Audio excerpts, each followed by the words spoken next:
सोमवार व्रत साधारण दिन में 3 पहर तक होता है। व्रत के सफल फलाहार या पारण का कोई खास नियम नहीं है, किंतु यह आवश्यक है कि रात में केवल एक समय भोजन करें। सोमवार के व्रत में शिव जी पार्वती का पूजन करना चाहिए। सोमवार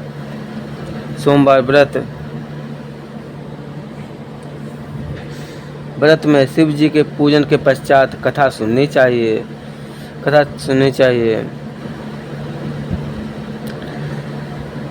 प्रति सोमवार कथा है। कथा सुने। एक धनवान साहूकार था, जिसके घर धन आदि की किसी प्रकार की कमी नहीं थी और एक दुख था कि उसके कोई पुत्र नहीं था। वह इसी चिंता में रातों दिन रहता। वह एक पुत्र की कामना के लिए प्रति सोमवार को शिव जी का व्रत और पूजन किया करता था तथा सायंकाल को शिव मंदिर में जाकर शिव जी के श्री विग्रह के सामने दीपक जलाया करता था। उसके कुछ इस भक्त भाव को देखकर एक समय श्री पार्वती जी ने शिव जी महाराज से कहा कि महाराज, यह साहूकार आपका अनन्य भक्त है और सदैव आपका व्रत और पूजन बड़ी श्रद्धा से करता है। इसकी मनोकामना पूर्ण करनी चाहिए। शिव जी ने कहा, हे पार्वती, यह संसार कर्म क्षेत्र है। जैसे किसान खेत में जैसा बीज बोता है वैसा ही फसल काटता है,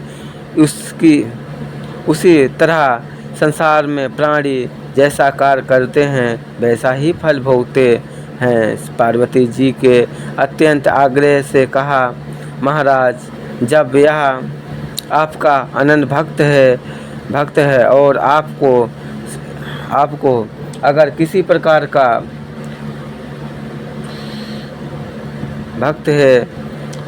किसी प्रकार का दुख है तो उसका अवश्य दूर करना चाहिए, क्योंकि आप सदैव अपने भक्तों पर दयालुता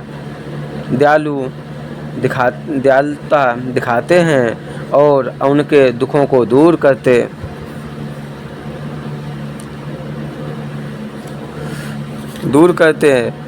हैं। यदि आप ऐसा नहीं करेंगे तो मनुष्य आपकी सेवा तथा व्रत क्यों करेंगे। पार्वती जी का ऐसा आग्रह देख शिव जी महाराज कहने लगे, हे पार्वती, इसके कोई पुत्र नहीं है। इसी चिंता में यह अति दुखी रहता है।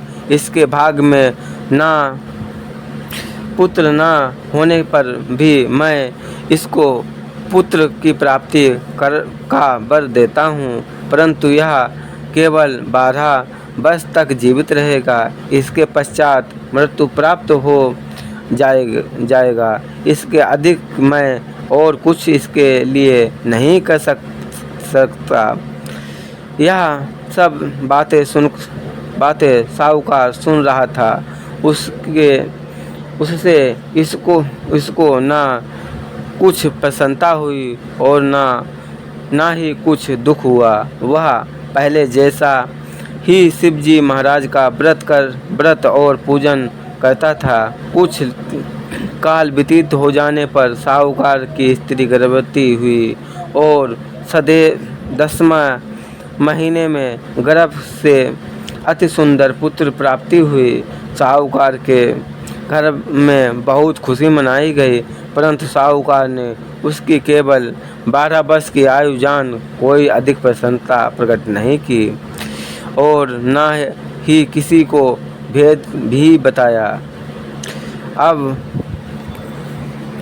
वह बालक 11 वर्ष का हो गया तो उस बालक की माता ने उसके पिता से विवाह आदि के लिए कहा, तो वह साहूकार कहने लगा कि अभी मैं इसका विवाह नहीं करूँगा, अपने पुत्र को काशी पढ़ने के लिए भेजूँगा।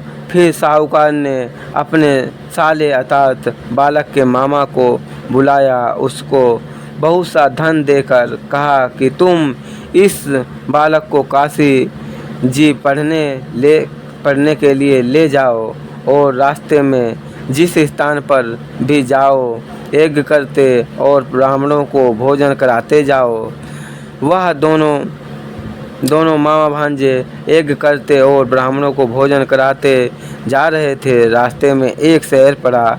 उस शहर में राजा की कन्या का विवाह था और दूसरे राजा का लड़का विवाह करने के लिए बारात लेकर आया था। वह एक आंख से काना था। उसके पिता को इस बात की बड़ी चिंता थी कि कहीं वर को देखकर कन्या के माता पिता विवाह में किसी प्रकार की अड़चन ना पैदा कर दें। इस कारण जब उसने अति सुंदर सेठ के लड़के को देखा तो उसके मन में विचार आया कि क्यों ना दरवाजे के समय इस लड़के से वर का काम चलाया जाए। ऐसा विचार कर वर के पिता ने उस लड़के के मामा से बात की तो वे राजी हो गए। फिर उस लड़के को वर के कपड़े पहना तथा घोड़ी पर चढ़ा दरवाजे पर ले गए और सब कार्य संपन्न प्रसन्नता से पूर्ण हो गया। फिर वर के पिता ने सोचा कि यदि विवाह का कार्य भी इसी लड़के से करा लिया जाए तो क्या बुराई है। ऐसा विचार कर लड़के और उसके मामा से कहा, यदि आप फेरों और कन्यादान के काम को भी करा दें तो आपकी बड़ी कृपा होगी। मैं इसके बदले आपको बहुत सा धन दूंगा और उन्होंने स्वीकार कर लिया। विवाह कार्य भी बहुत अच्छी तरह संपन्न हो गया, परंतु जिस समय लड़का जाने लगा तो उसने राजकुमारी को चुनरी के पल्ले पर लिख दिया कि तेरा विवाह तो मेरे साथ हुआ है, परंतु जिस राजकुमार के साथ तुमको भेजेंगे वह एक आँख से काना है। मैं काशी जी पढ़ने जा रहा हूँ। लड़के के जाने के पश्चात राजकुमारी ने जब अपनी चुनरी पर ऐसा लिखा हुआ पाया तो उसने राजकुमार के साथ जाने से मना कर दिया और कहा कि यह मेरा पति नहीं है, मेरा विवाह उसके साथ नहीं हुआ, वह तो काशी जी पढ़ने गया है। राजकुमारी के माता पिता ने अपनी कन्या को विदा नहीं किया और बारात वापस चली गई। उधर सेठ का लड़का और उसका मामा काशी पहुंच गए। वहां जाकर उन्होंने यज्ञ करना और लड़के ने पढ़ना शुरू कर दिया। जब लड़के की आयु 12 साल की हो गई, उस दिन उन्होंने यज्ञ रखा था कि लड़के ने अपने मामा से कहा, मामा जी आज मेरी तबीयत कुछ ठीक नहीं है। मामा ने कहा, अंदर जाकर सो जाओ। लड़का अंदर जाकर सो गया और थोड़ी देर में उसके प्राण निकल गए। जब उसका मामा ने आकर देखा तो वह मुर्दा पड़ा है और उसको बड़ा दुख हुआ और उसने सोचा कि अगर मैं अभी रोना पीटना मचा दूंगा तो यज्ञ का कार्य अधूरा रह जाएगा। अतः उसने जल्दी से यज्ञ का कार्य समाप्त कर ब्राह्मणों के जाने के बाद रोना पीटना आरंभ कर दिया। संयोगवश उसी समय शिव पार्वती जी उधर से जा रहे थे। जब उन्होंने जोर जोर से रोने की आवाज़ सुनी तो पार्वती जी कहने लगी, महाराज, कोई दुखिया रो रहा है, इसके कष्ट को दूर कीजिए। जब शिव जी पार्वती ने पास जाकर देखा तो वहाँ एक लड़का मुदा पड़ा था। पार्वती जी कहने लगी, महाराज, यह तो उसी सेठ का लड़का है जो आपके वरदान से हुआ था। शिव जी कहने लगे, हे पार्वती, इसकी आयु इतनी थी सो यह भोग चुका है। तब पार्वती जी ने कहा, हे पार्वती, इस लड़के को और आयु दो, नहीं तो इसके माता पिता तड़प तड़प कर मर जाएंगे। पार्वती जी के बार बार आग्रह करने पर शिव जी ने उसको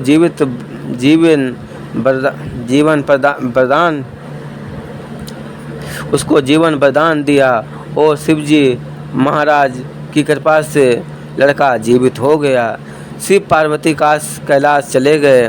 वह लड़का और मामा उसी प्रकार यज्ञ करते तथा ब्राह्मणों को भोजन कराते अपने घर की ओर चल पड़े। रास्ते में उसी शहर में आए जहां उसका विवाह हुआ था। वहां पर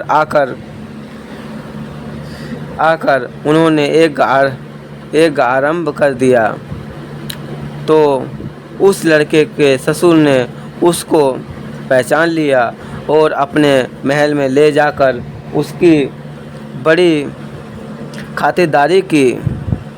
साथ ही बहुत दास दासियों सहित आदर पूर्वक लड़की और जमाई को विदा किया।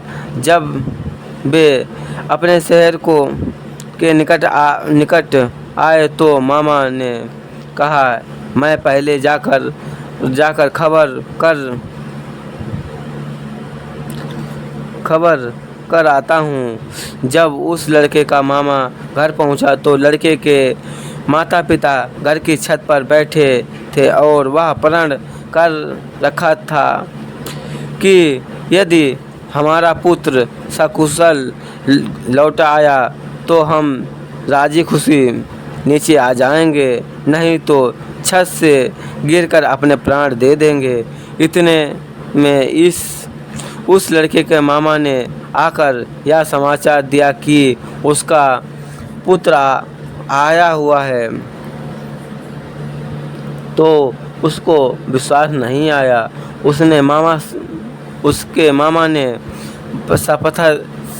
शपथ पूर्वक कहा कि उसका पुत्र अपनी स्त्री के साथ बहुत सारा धन लेकर आया है। तो सेठ ने आनंद के साथ उसका स्वागत किया और बड़ी प्रसन्नता के साथ रहने लगे। इसी प्रकार से जो कोई भी सोमवार के व्रत को धारण करता है अथवा इस कथा को पढ़ता और सुनता है उसकी समस्त मनोकामनाएं पूर्ण होती हैं। जय हो भोलेनाथ भंडारी की, जय हो माँ पार्वती की।